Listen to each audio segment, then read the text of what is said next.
Bonsoir à tous pour ce nouveau numéro de Comics Time. Donc aujourd'hui on va pas vous parler d'un comics mais de deux comics qui sont issus du même univers, donc c'est Solo.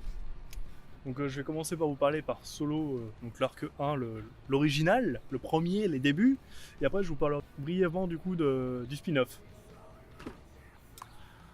Donc Solo, donc si vous avez aimé Mad Max, vous pouvez arrêter la vidéo maintenant et directement aller l'acheter, que vous pouvez l'acheter maintenant, c'est pour vous.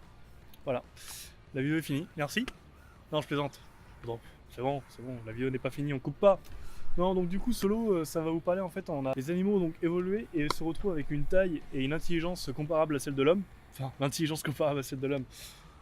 L'homme en général, hein, pas n'importe qui. Hein. Non, je parlais pas de moi évidemment. Un peu quand même, mais bon. Bref.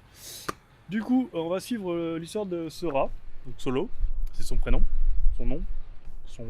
Je sais pas comment ils disent les rats. Donc du coup, il se trouve qu'il est majeur et que du coup il va quitter le foyer, il va quitter sa maman, son papa et ses frères pour partir à l'aventure lui-même quoi. Mais ça va pas bien se passer parce que du coup le monde dehors il est pas, c'est pas cool. C'est la guerre entre toutes les espèces déjà et puis c'est le gros bordel. Enfin voilà, il se retrouve dans le désert, il y a les humains à côté qui commencent à avoir des difficultés à se procurer de la bouffe. Donc du coup qu'est-ce qu'ils veulent faire? Ce qu'ils savent faire de mieux les humains. Ils vont essayer de faire des fermes de rats. Voilà.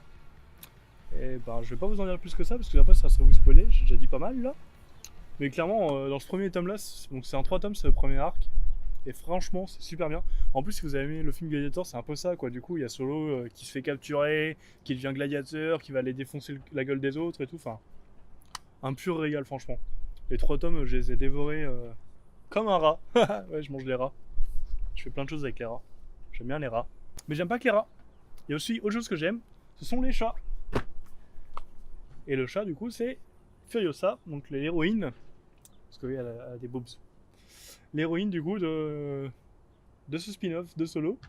Un chat avec des boobs, d'ailleurs, c'est possible? Faut croire que oui. Solo est écrit et dessiné par Oscar Martin. Oui, Martin parce qu'il est espagnol. Hablo espagnol un poco, vale.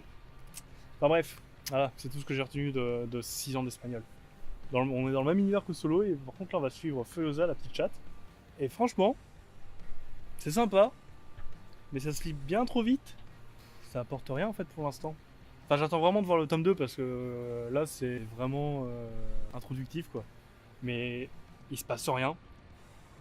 En fait, pour vous la faire court en une phrase, Furiosa va être avec ses parents ils se font massacrer. C'est la seule survivante. Et du coup, elle fait juste le chemin arrière pour retrouver son grand-père. C'est tout. On n'en sait pas plus. On aimerait en savoir plus, mais c'est tout. Donc du coup, c'est vrai que ça donne envie de lire le deuxième, qui n'est pas encore sorti malheureusement. Mais c'est un peu léger quand même, surtout quand on a Solo juste avant qui est mastoc, qui voilà, au moins il y a quelque chose dedans, enfin il y a du contenu, là ça va vite et pour pas grand chose pour l'instant. Donc à voir dans le long terme, mais juste pour ce tome là pour l'instant ça sert un peu à rien. Franchement, si vous voulez économiser 15 balles, voilà. Par contre Solo, ceux-là vous pouvez prendre les 3 directement, j'ai pas encore lu le deuxième arc, je vous ferai peut-être une vidéo à ce moment là. Mais ça par contre pour 15-16 balles ça vaut vraiment, ça les vaut vraiment quoi. On reste moins sur notre fin qu'avec Solo chemin tracé. Et puis d'ailleurs encore merci à Oscar Martin et à Alvaro Iglesias que j'ai pu rencontrer et qui du coup m'ont dédicacé les tomes. N'hésitez pas à nous dire ce que vous en avez donc pensé, sachant que celui-là c'est vraiment meilleur. Franchement, voilà. Je dis ça, je dis rien. Hein. Mais... Et du coup c'est édité chez Delcourt en France. Voilà. J'avais oublié de le dire. Bisous mon petit chamallow.